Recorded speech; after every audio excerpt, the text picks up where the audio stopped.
económicas de la UBA, que es una fuente habitual de consulta, qué es lo que opina al respecto. Horacio, ahí te estamos viendo, te estamos escuchando en Universidad 107.5 y te estamos viendo también a través de UNLP TV. ¿Cómo te va? Buen día, Gabriel Morini te saluda. Buen día a vos, Gabriel, a todos los amigos de la mesa y a todos los amigos de la radio, y agradeciéndole la comunicación. Bien, Horacio, ¿qué te parece? Yo hablaba de esto de tal vez Sergio Massa viene con un paquete de lo que pueden llegar a ser propuestas que puedan llegar a aliviar un poco la situación tensa económica que la Argentina tiene, ¿no? Mirá, lo dijiste vos, Massa de alguna manera lo que está haciendo es sofrenar la hiperinflación. Recordemos que llega con reservas internacionales exhaustas. El Banco Central y el ministro Martín Guzmán dilapidaron fuerte superávit comercial que supimos tener en los años 2020, 2021 y 2022. En esos 3 años tuvimos superávit comercial por 34.000 millones de dólares. 34.000 millones de superávit comercial, 17.000 millones de dólares se pagaron de intereses de la deuda externa, pero 18.070,1 millón de dólares, no 1 millón, 18.070,1 millón de dólares, 18.070,1 millones de dólares se le dio a las empresas privadas para que paguen su deuda externa. O sea, la falta de reserva que tenemos nosotros no es solamente por haber pagado los intereses de la deuda pública, que había que pagarlo, sino porque se le pagó. A mí nadie me paga la tarjeta de crédito. Se les dio, sin embargo, a empresas, por ejemplo, al grupo Arcor, al grupo Pagani, Arcor, Bagley, se le dio 500 millones de dólares al tipo de cambio oficial. Lo empezaron pagando 62 pesos en diciembre del 2019 y terminaron pagando el dólar a 245 pesos, con lo cual cancelaron el último tramo de la obligación negociable. Le pagamos vos, yo y todos los que nos están escuchando al tipo de cambio oficial. El paralelo estaba al doble. Sin embargo, al tipo de cambio oficial, sin pagar ningún impuesto, compraron esos dólares por la mitad de precio y pagaron su deuda. Le estamos financiando la deuda, se le financió la deuda a las empresas privadas, y esto hace que no tengamos los 18.070,1 millón de dólares que se le dio a los privados, cosa que Néstor Kirchner no hizo. Cuando uno se pregunta, ¿cómo hizo Néstor Kirchner para sacarse al Fondo Monetario Internacional de encima? Muy sencillo, no dejaba vender un solo dólar del Banco Central. Puso un director, que era director del Banco de Santa Cruz, como director del Banco Central, y él todas las mañanas, a las 7 de la mañana,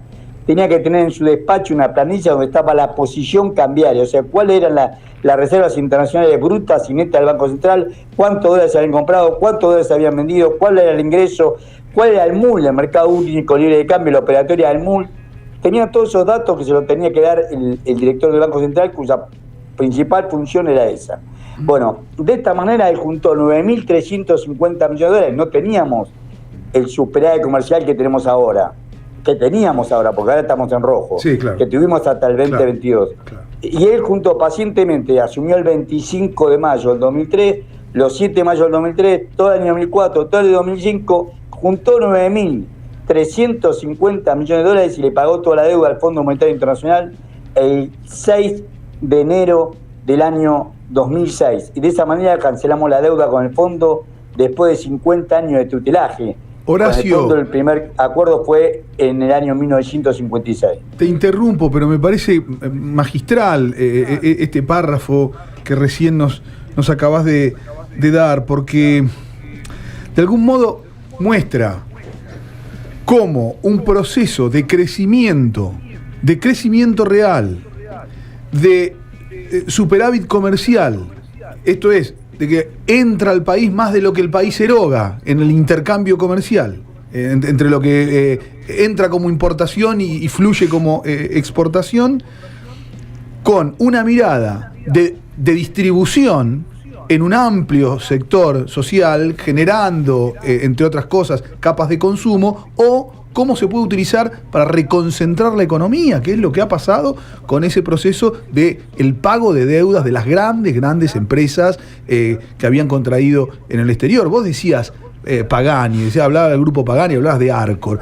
Arcor fundamentalmente lo que hace es alimentos. Fundamentalmente lo que hace es el alimento. Y alimentos ha sido el factor clave que ha empujado la inflación hacia arriba desde la pandemia en adelante. Digo, son balances extraordinarios los que muestran además esas empresas cuando la mayoría de nuestros ingresos se han pauperizado, ¿no? En el mismo periodo. Exacto, es tal cual lo que está contando. Es más, la obligación negociable, colocaron 2 obligaciones, el Grupo Arcor colocó 2 obligaciones por $500 millones, no para invertir y ampliar su capacidad productiva, sino para comprar una parte de la Serenísima. Compró 1/3 de la Serenísima.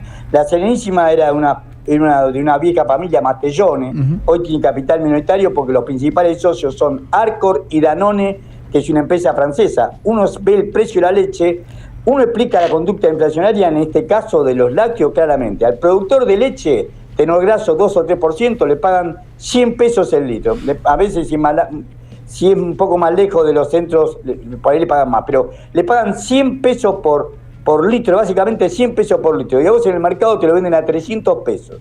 ¿Esto por qué? Porque está muy concentrado. En los productos lácteos, 2 grandes empresas tienen el 60% del mercado lácteo y uno es la Serenísima. O sea, vos te encontrás con que está muy concentrado y ellos pican los precios. Mirá la diferencia de IMAI con Bolivia. En Bolivia también existen las empresas privadas, pero tiene una empresa estatal boliviana que se llama Lácteos Bol, que hace lo mismo que hace este caso la Serenísima. Hace lo mismo. Va y lleva los camiones, le compra la leche a los tamberos, la lleva a la planta. Tiene 7 plantas la Serenísima distribuida en el país.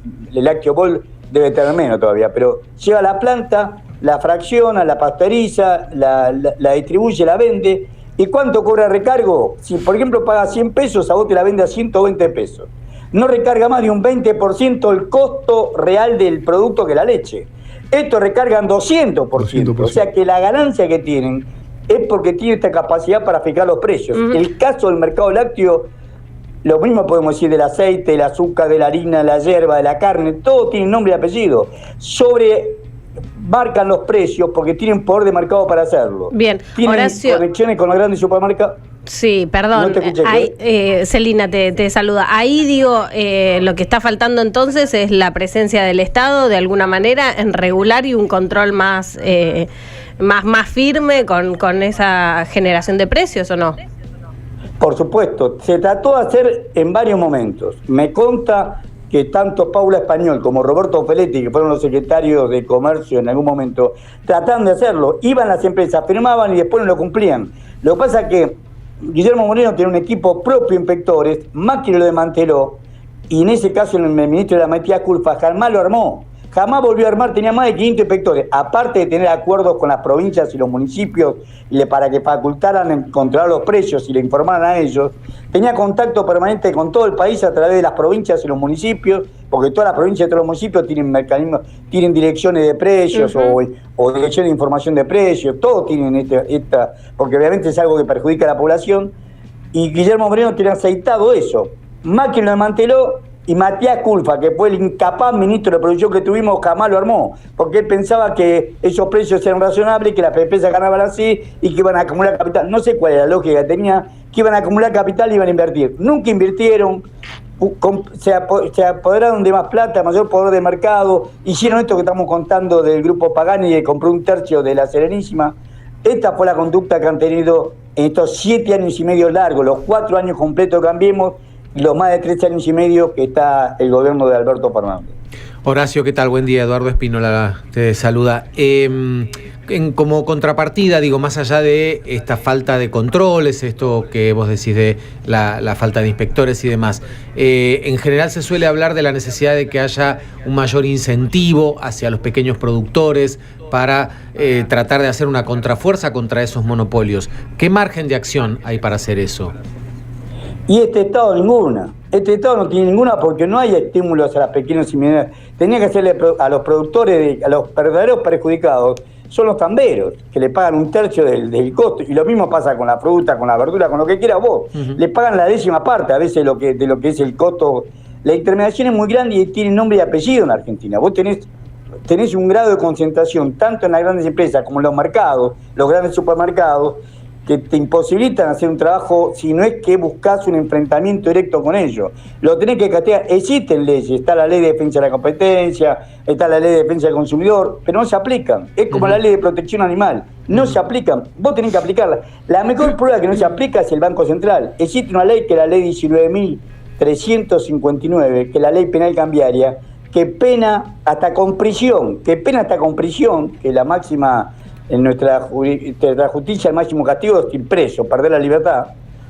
Pero castígate la prisión, la intermediación no autorizada por el Banco Central del mercado cambiario. O sea, y vos ves cuevas de dólares en todos lados, ves carbonitos, y sin embargo, y la policía los protege a ellos. En vez de la policía provincial, nacional, en vez de agarrar a la policía y decir, señores, usted está infringiendo esta ley, acompáñenos a la comisaría a explicar su situación. No, lo protege a ellos para que no lo roben. Entonces, es ¿cómo te puedo decir? Hay todo un andamiaje jurídico armado desde la dictadura militar. Esto fue armado con la reforma financiera del 77, que por A, por B, por C no se pudo desmantelar. Es muy poderoso ese capital, porque está muy relacionado también al capital extranjero. Recordemos que los 4 primeros bancos del país, ¿me escuchan ahí? Sí, perfectamente. Perfecto. Los 4 primeros bancos del país, tienen participación BlackRock. El mismo Larry Fink, que es el CEO de BlackRock. BlackRock es, después del Fondo Monetario Internacional, nuestro principal acreedor de deuda, fue el que más títulos de deuda presentó el 31 de agosto del 2020 cuando se hizo el canje. Bueno, BlackRock tiene participación en el Banco Santander, que acá está el Río, en el Banco Galicia, en el Banco Bilbao Vizcaya y en el Banco Macro. Lo dice Larry Fink, los 4 primeros bancos por volumen de depósito y de créditos privados tiene participación BlackRock. O sea que no es tan fácil lidiar con estos pesos pesados y un Estado que no tiene claro lo que tiene que hacer, como lo ha demostrado estos 7 años y medio, y que permite que esta conducta continúe. Bien, Horacio, por mi parte te quiero hacer una última pregunta, porque hablábamos del escenario electoral. Hay en las fuerzas de oposición expresiones que hablan de una liberalización absoluta del mercado. No sé, por ejemplo, aparece como una de las alianzas concretas hoy por hoy de Horacio Rodríguez Larreta, José Luis Espert, que dice que todas las regulaciones del Estado deben derribarse. Aparece como expresión libertaria Javier Milei, que dice que esa herramienta de política monetaria de la que vos hablabas y en la que muy claramente destacaba su importancia, el Banco Central, tiene que ser derribado directamente. Y plantea la pérdida de la moneda nacional para dolarizar la economía argentina, diciendo que además lo puede hacer en forma muy rápida. ¿Cuál es tu mirada, tu opinión al respecto después de tantos años de estudio, tantos años de observación de la economía argentina? Bueno, obviamente la antípoda. Esta discusión que plantea Milei y que plantea Rodríguez Larreta es una discusión ya clásica en la economía. Es la famosa controversia Charles Pigou-Keynes, Charles Pigou y John Maynard Keynes, donde Pigou decía que para salir de la crisis del 30 había que, lo mismo estupidez que dicen ellos, hay que liberar el mercado, hay que aumentar la tasa de ganancia. La tasa de ganancia para que las empresas inviertan. Y lo que le hizo Keynes, no.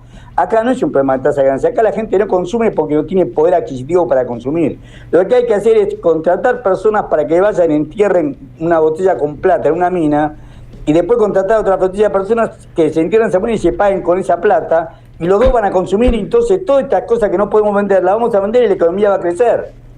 No pensaban en las minas, pensaban en la obra pública, en cosas más importantes. Bueno, pero esta es la verdadera disyuntiva en la economía. O alimentamos el mercado interno. La gallina de los huevos de oro de la Argentina, aún hoy, pese a Macri, pese a Menem antes, pese a Alberto Fernández, es el mercado interno. Más del 70% de lo que se produce está destinado al mercado interno. O sea, depende del salario, de las jubilaciones y pensiones y de los planes sociales. Depende del mercado interno. Un 30% se exporta, pero el 70% se coloca en el mercado interno. Ahora, si vos tomás la lógica esta, de que es la del Fondo Monetario Internacional, que le vendamos barato, todos ellos con esto de la liberación lo que están pidiendo es la devaluación de nuestra moneda. Lo que quieren el Banco Central Miguel Ángel Pese tendría que estar procesado por claro incumplimiento de la función pública, porque el artículo 3 de la ley 24.144, que es la ley de carta orgánica del Banco Central, incluso está escrito en el frontispicio de la puerta de entrada del edificio central del Banco Central en Reconquista 266 de la Ciudad de Buenos Aires, preservar el valor de la moneda. Y para preservar el valor de la moneda vos tenés que preservar las reservas internacionales. Y la dilapidó. Tendría que estar juzgado por mal desempeño en la función pública. Dilapidó más de 17.000 millones de dólares, en este caso vendiéndole 18.000 millones de dólares a las 18.070,1 millones de dólares a las empresas para pagar su deuda. Y también 17.000 millones de dólares de intereses que pagamos nosotros sin haberse investigado la deuda. O sea, es todo un engendro que provoca la situación que estamos viviendo. Pero para ser concreto a tu pregunta, nosotros necesitamos que el Estado cumpla su papel, no que se haga el tonto como hizo el Banco Central y permita cualquier cosa, no. El Estado tiene que regular, establecer la regla de juego. Yo te cambio la pregunta. Mirá, si vos te vas a Nueva York y te pones una cueva en la mesa y decís, cambio, vas preso para los 2 segundos y aparte te pone la palo. Aunque sea en euro, cambio dólares por euro. Un tano se pone una cueva en Nueva York, no duran ni 2 segundos. O sea, todos los países que se respetan de sí, respetan su moneda y respetan las leyes y las reglas internas. Acá en Argentina eso brilla por su ausencia. Horacio, ¿y cómo lo ves en el futuro con la presencia de Massa y como candidato presidencial? Digo, teniendo también como una mirada política además de la economía, ¿no? Y bueno, acá se sigue optando por tener una mirada de vender lo que sea, vender el alma al diablo, porque nosotros no necesitamos. ¿Por qué estamos vendiendo? ¿Por qué vendemos petróleo, gas, el litio? El caso del litio, creo que el caso del litio demuestra flagrantemente lo que estamos diciendo. El litio, se reúne la mesa de litio. La mesa de litio está constituida por las provincias que tienen litio, porque lo vinieron preparando esto, la reforma constitucional de 94 le dio el subsuelo a las provincias, Catamarca, Salta y Jujuy, con la Cámara Empresarial Argentina del Litio. Son argentinas, son todas empresas extranjeras. Río Tinto y Living, que son norteamericanas, Ariken, que es australiana, la empresa de Manzano, que tiene su sede en Nueva York, es una empresa transnacional que tiene su sede en Nueva York. Todos ellos explotan. ¿Cuánto es lo que el costo del litio, de la extracción del litio que dicen las empresas de acá? Por tonelada de litio, $5.000. Lo dice la mesa de litio, se reunió ahora en abril. ¿Cuánto se vende internacionalmente la tonelada de litio? A $60.000. O sea, le pagan al Estado argentino solamente el 3% de impuesto de boca de pozo. 3%, que es menos porque encima le deducen transporte y otras cargas. 3% sobre la boca de pozo en pesos a $5.000 de tonelada. Y se vende en el mundo a $60.000 de tonelada. La provincia le ponen a decir, bueno, mirá, ajustar. Ahí, qué lástima, se perdió la... Ahí está.